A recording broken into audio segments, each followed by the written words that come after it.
अस्सलामुअलैकुम। वालेकुम सलाम। क्या नाम है बेटा? ईमान फातिमा। शाबाश। आपके अब्बू का नाम क्या है? अब्दुल लतीफ। अब्दुल लतीफ़। शाबाश। हम कौन हैं? मुसलमान। शाबाश।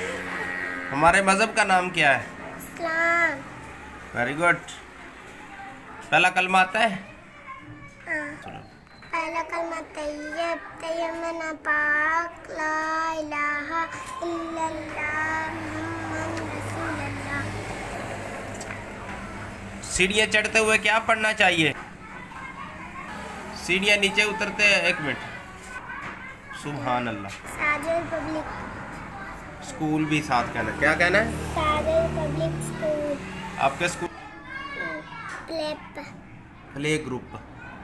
Play group. दोबारा बताओ से।